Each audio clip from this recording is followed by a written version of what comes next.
Perkenalkan, nama saya Monica Melania. Di sini saya akan menjelaskan tentang review jurnal yang telah saya ambil yang berjudul Islamic Banking Consumer Behavior in Indonesia, a Qualitative Approach, atau konsumen perbankan syariah perilaku di Indonesia. Sebuah kualitatif mendekati.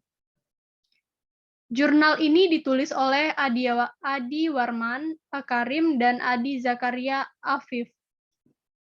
Pembahasan dalam penelitian ini membahas tentang bagaimana perilaku konsumen bank syariah di Indonesia dengan pendekatan kualitatif. Berdasarkan penelitian ini, kita hanya melihat dua variabel segmentasi, yaitu nilai grafik variabel dan variabel ukur ekonomi. Dalam 5 tahun terakhir, perkembangan bank syariah di Indonesia adalah fenomenal. Jumlah bank meningkat dari hanya 5 bank umum dan 3 unit perbankan syariah. Pada tahun 2000 menjadi 18 bank, atau 3 bank umum syariah dan 15 unit perbankan syariah pada akhir tahun 2004.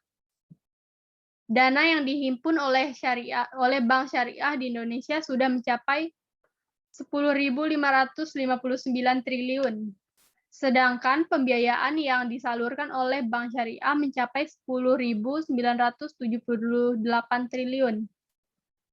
Menciptakan pembiayaan untuk rasio simpanan sebesar 104%.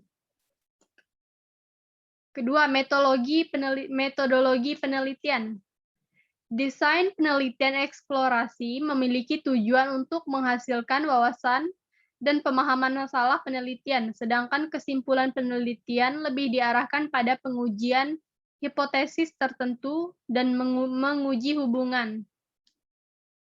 Malhotra 1993.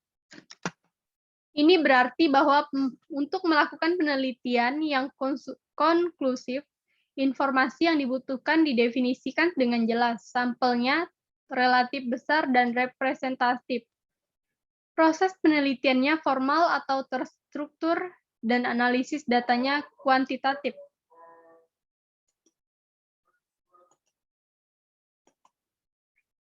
Salam positivisme, dunia sebagai tempat yang tertata secara rasional dengan masa lalu, masa kini, dan masa terdefinisi dengan jelas masa depan.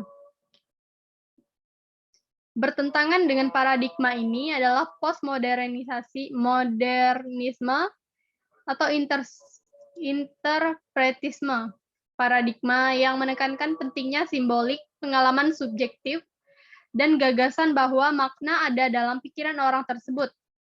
Salomon 2004.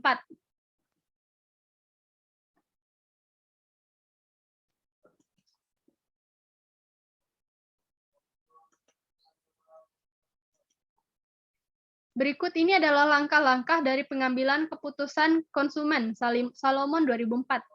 Yang pertama, pengenalan masalah. Kedua, pencarian informasi. Ketiga, evaluasi alternatif. 4, pilihan produk. Dan kelima, hasil. 3, analisis hasil penelitian. Teori pengambilan keputusan sendiri mengklasifikasikan pengambilan keputusan menjadi 4 jenis. Asal 1995, yaitu pengambilan keputusan kompleks, pengambilan keputusan terbatas, loyalitas dan inersia merek. Setiap jenis pengambilan keputusan terkait dengan efek hierarki dan teori belajar konsumen yang berbeda.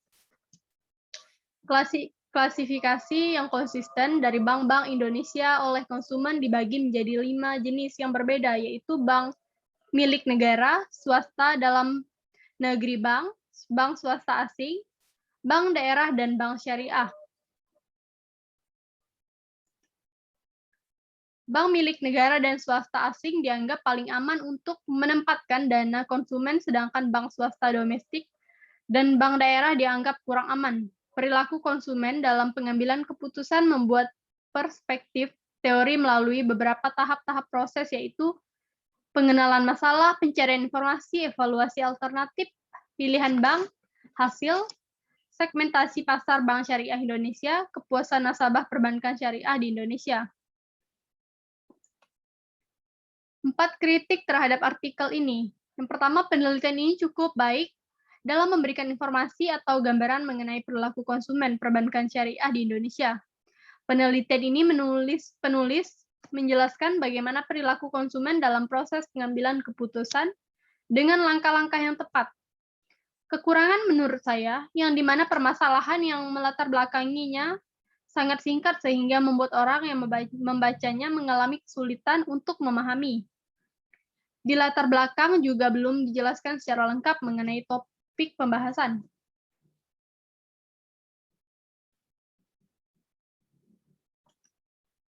Pada metodologi penelitian juga belum cukup akurat karena hanya menggunakan metode kualitatif. Sebaiknya ditambah dengan metode kuantitatif agar dapat memperjelas penelitian ini. Untuk teori juga seharusnya bisa ditambahkan lagi supaya lebih banyak penjelasan yang bisa dipahami yang berkaitan antara satu teori dengan teori lainnya. Sekian presentasi dari saya. Terima kasih.